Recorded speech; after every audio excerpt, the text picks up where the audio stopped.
Exercise 3.11 பார்க்குறோம். Solve using the method of substitution use பண்ணி வந்து இப்போ இந்த மெத்தடில் சால்வ் பண்ணுறோம். So 2x minus 3y is equal to 7, 5x plus y equal to 9.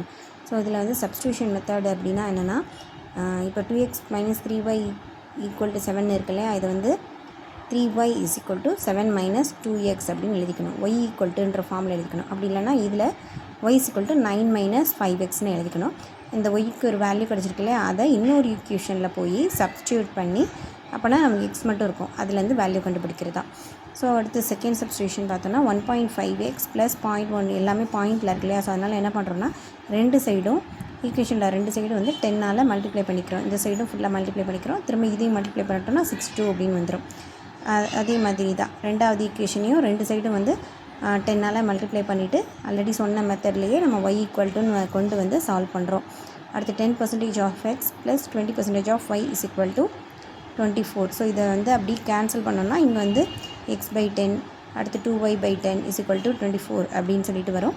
அடுத்து இதுக்கு எல்சிஎம் எடுத்து நம்ம அந்த சைட் கொண்டு போனோம்னா x + 2y is equal to 240 அப்படின்னு வரும். அதே மாதிரி இன்னொரு ஈக்குவேஷன் வந்து இருக்கு இல்லையா.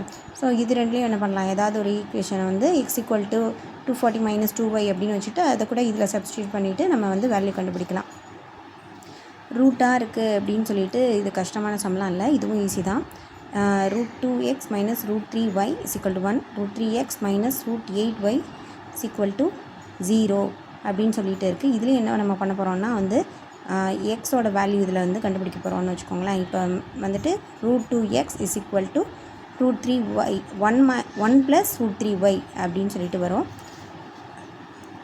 ஸோ இப்போ இதிலேருந்து நம்ம கண்டுபிடிச்சிருக்கோம் y is equal to √2x - 1 / √3 அப்படின்னு வரும். இது வந்து ஆக்சுவலி கேன்சல் பண்ணும்போது நமக்கு வந்து ஈஸியாகவே இது வந்து கேன்சல் ஆயிரும்.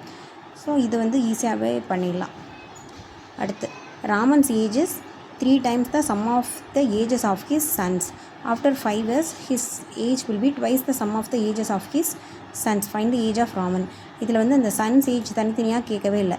ஸோ வந்து சம் ஆஃப் ஏஜஸ்ன்னு தான் சொல்லியிருக்காங்க. நம்மளும் வந்து சம் ஆஃப் ஏஜஸ் அப்படின்னு எடுத்துக்கிறோம். ஸோ வந்து அவங்க ரெண்டு சன்னோட சம் ஆஃப் ஏஜஸை ஒய் அப்படின்னு எடுத்துக்கிறோம், சரியா.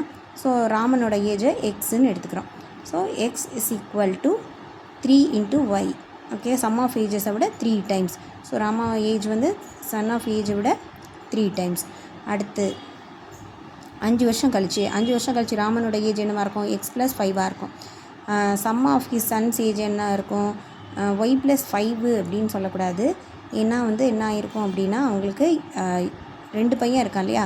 ஃபஸ்ட்டு பையனுக்கு ஒரு 5 வயசு கூட்டியிருக்கோம், ரெண்டாவது பையனுக்கு ஒரு 5 வயசு கூட்டியிருக்கோம். ஸோ y + 10, ஓகேவா, அதோட ட்வைஸ்ன்னு போட்டிருக்காங்க 5 வருஷம் கழிச்சு. ஸோ x + 5, இங்கே 5 வருஷம் கழிச்சுனா y + 10 twice the sum of the ages. சம்முன்றது ஒய்ன்னு வச்சுருக்கோம். ஸோ அது y + 10 இருக்குது.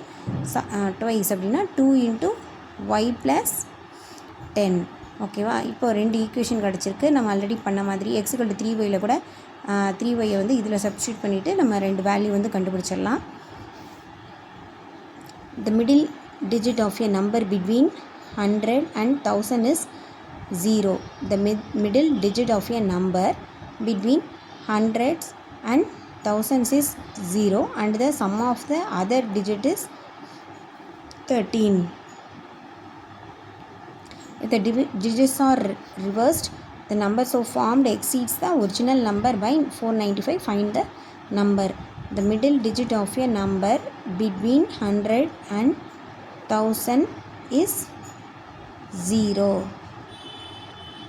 Sum of other digit is 13. So ஒரு நம்பர் எடுத்திருக்காங்க, அது எந்த நம்பர்னு சொல்லலை. பட் அந்த நம்பர் எதுக்குள்ளே இருக்குமா, 100லேருந்து 1000க்குள்ளே இருக்குமா. ஸோ 1000க்குள்ளே இருக்கும் அப்படின்னா 999 வரைக்கும் மேக்ஸிமம் இருக்கலாம். 100க்கு மேலேனா 101லேருந்து இருக்கலாம். எதாக இருந்தாலுமே எத்தனை டிஜிட் தான், 3 டிஜிட் தான். எந்த நம்பர்னு சொல்லலை, பட் நம்ம கண்டுபிடிக்க போகிற நம்பர் 3 டிஜிட் இருக்குது, ஓகேவா.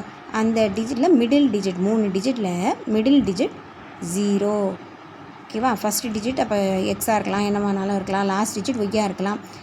பட் மிடில் இருக்க டிஜிட் வந்து 0வாக இருக்கும். The sum of the other two digit is 13. அப்போ என்ன, மற்ற 2 டிஜிட்டோட சம்மு வந்து 13.